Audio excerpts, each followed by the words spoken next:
This village is situated 57 kilometers north of Damascus. It is a village where people speak Aramaic, Christ's language. It is only a spoken language. I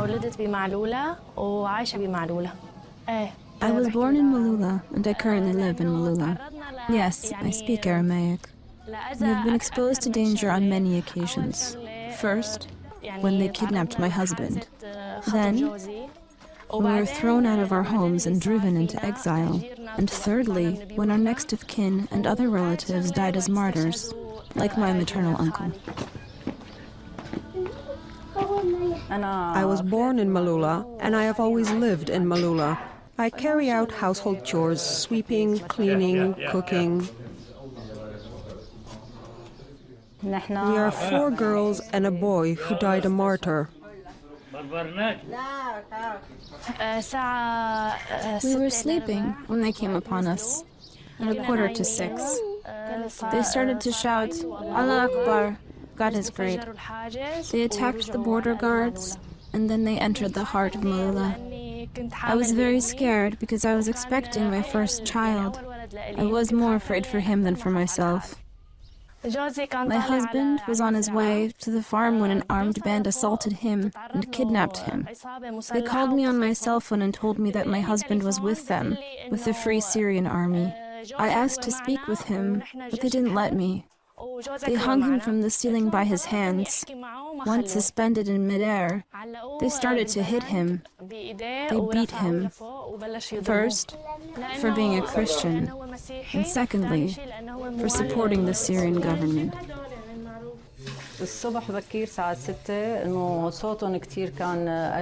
We heard them as they approached our neighborhood early in the morning at 6. Before they came, we didn't think that they would come to our houses to kill us. So we didn't flee. Also because my father is an old man, and he didn't want to leave his home, and we didn't want to abandon him. We were a little bit afraid, but we prayed the Our Father before they came. We read the Psalms hoping they wouldn't enter our home. We were in our room when they entered and asked us to leave. They told us that they weren't going to do anything, but before they had left the room, they started shooting. A bullet caught me here. It went through my hand. I had dedicated myself to the Virgin, asking her not to abandon me. I pressed on the wound and I hid myself under a box. I felt the sunbeams and light around me, but I was safe despite their presence. I prayed so that God would protect me. He was the one who saved me, because there were 10 people in the room. I had heard that they hurt girls when they came. If they had seen me, they would have kidnapped me. But I said nothing, and so they didn't see me. I've wanted to come back to Malula, first for my Christian faith, and secondly, to tell everybody the truth about what happened to us. I'm a Christian because I was born a Christian. My first faith is in God, and I will keep on being a Christian. As the saints suffered a martyr's death, so I am also willing to die for my faith. Jesus is everything, because my faith is my life. Everything is linked to Jesus. Why is my faith strong? First, because when I pray and ask something to God, it happens. My husband is well, as is my son, and I have come back home after the diaspora. That's why I feel that God blesses me and wants me to remain here, in my land.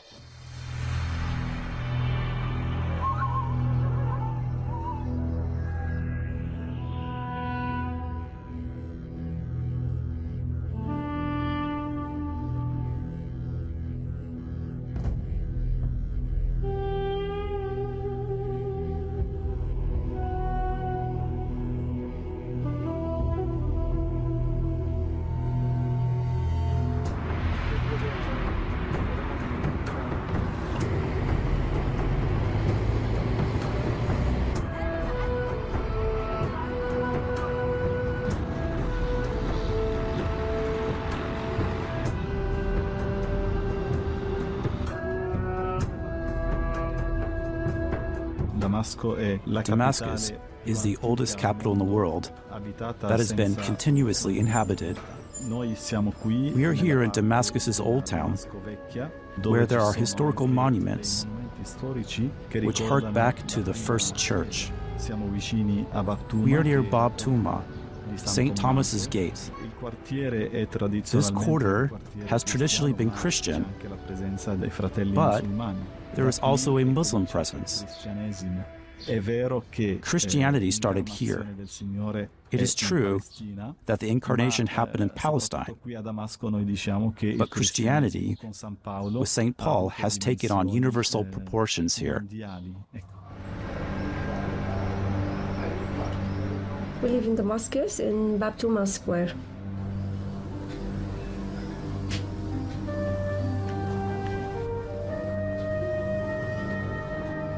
I can't forget it. I heard the sound of bomb.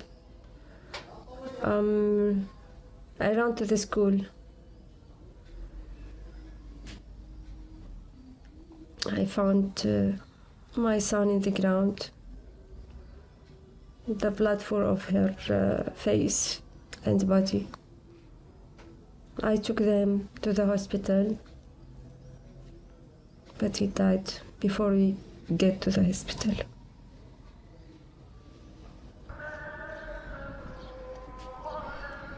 But now I think that he is in a place more secure than the one where I live with my husband and my other son. I need faith to endure. I pray so that God protects my other son. The most difficult part in the war is our fear on our children. Every time when the bus of the school arrives to pick them up and take them to school, I start praying and praying, God, please protect them.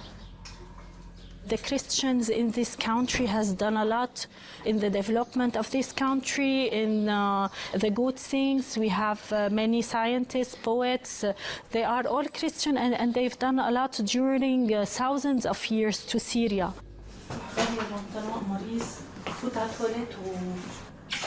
I live my Christianity every day with my children, in dealing with the needy people around us, in helping the others. I always feel that God is not someone watching us from the sky. Bye. God is living with us every day. He's suffering with us. I see his face in all the faces of needy people that we help. I see his face in my children's face. I see his face in my husband's face. He's all around. Bye, Maurice. The war in Syria is not between Christian and Muslims. The war in Syria, I feel it is between nations, and they are using Syrian people.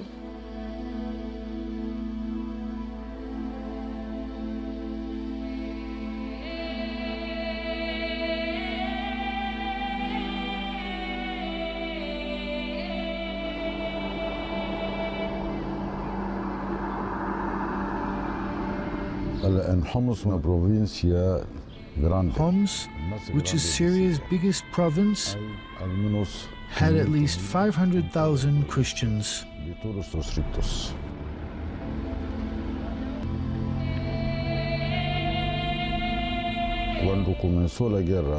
When war started in March 2011, many Christians fled.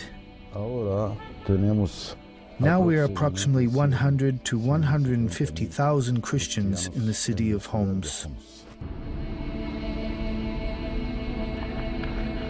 The rebels went into the old parts of Homs, the Christian parts of Homs, and they kicked out the Christians, and they occupied the churches and the homes there. What happened during the last 6 years has been a total destruction of the way we used to live.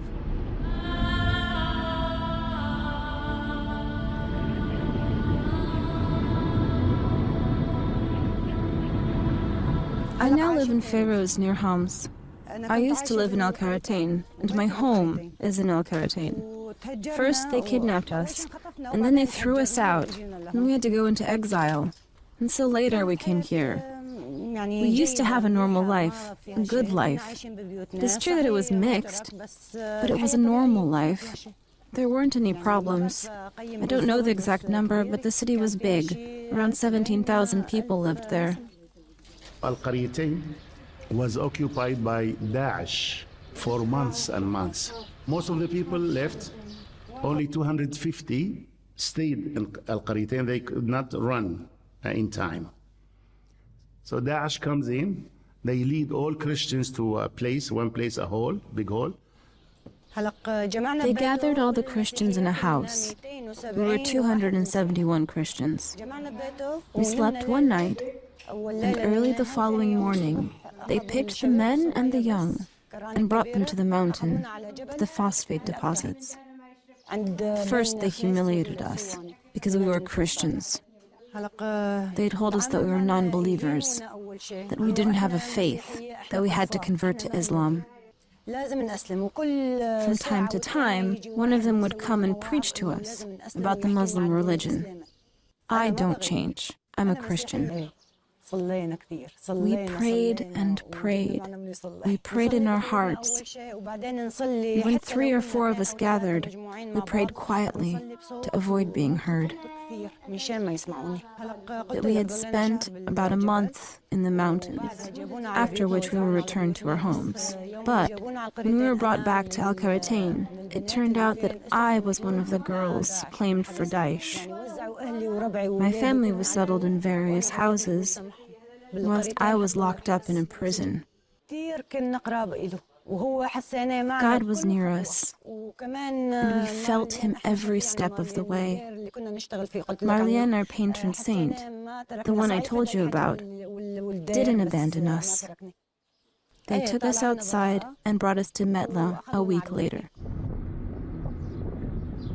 We had to negotiate the release of the 5 ladies because we were told they were going to sell them to Qatar and to other Gulf countries.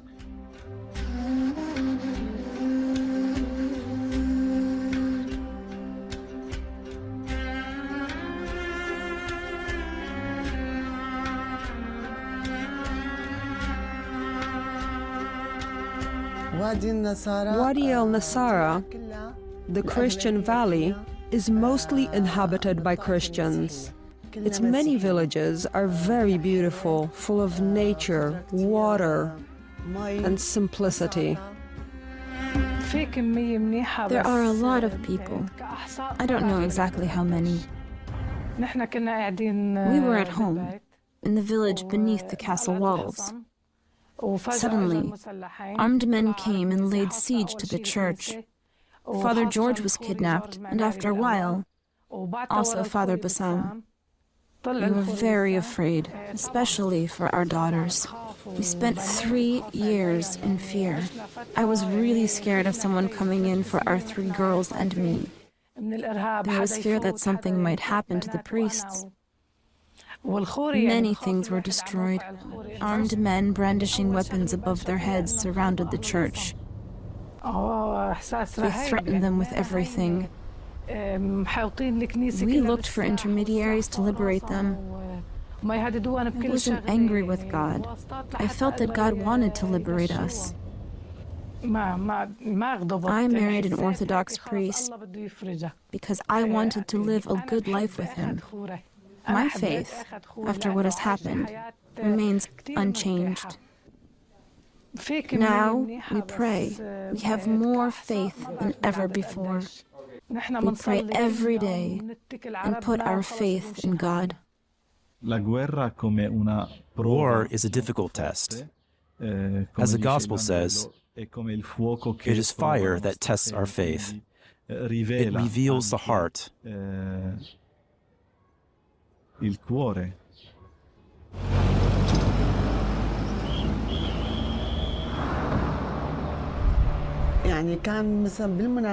We used to go to Wadi al-Nasara on feast days, on the feast of Our Lady, baptisms and weddings. That day, we were celebrating the Feast of Our Lady. On our way back, we passed a danger zone. There were some shootings there. Our bus drove into the Harasta zone. The driver told us to be careful. I was with my daughters. Both are small children. One is 3 and the other 6. I hid them under the seat. I was afraid for them, and so I stood up to protect them. I wanted to throw myself on top of them. A bullet caught me here. It went through my arm, my breast, and exploded inside my body, breaking my collarbone. The bullet finally got stuck in my back. It was a well-known fact that the bus came from Wadi al-Nasara, and that most of the passengers from the valley were Christian. Am I angry with God? No. God doesn't have anything to do with it. If God hadn't loved me, I would be dead. If God hadn't loved me, He wouldn't have wanted my daughters to remain with me.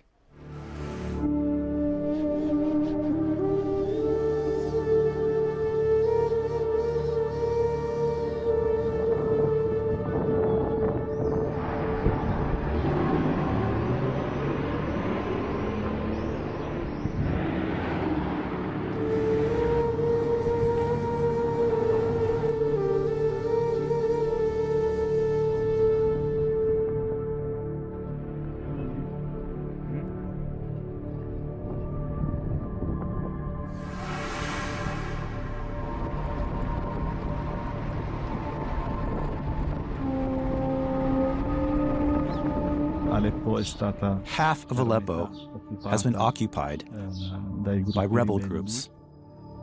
Part where the Christians lived has suffered a lot.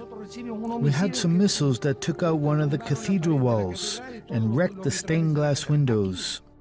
On the floor above us, a missile hit the refectory and the kitchen.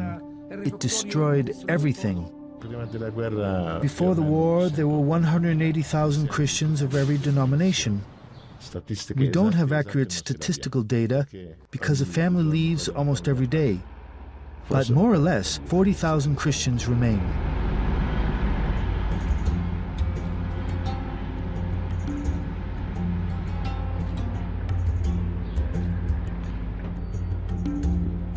We can't imagine this war. We can't know this bad situation. We can't bring anything. We keep everything in home and live. Rent this house. And my husband in 2015 decided to go in Italy.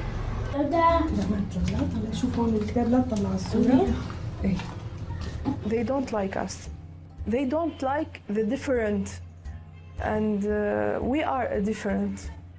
We have a peace, we have a love, we have a hope.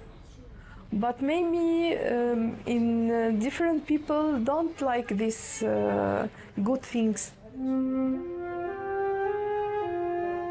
The God is the boss here. Nobody still here in Aleppo. Nobody without help from God. I work, but it's not enough. The bad guys cut every way to bring the water. The Latin church help us to many things. I think the God is the boss here, yes.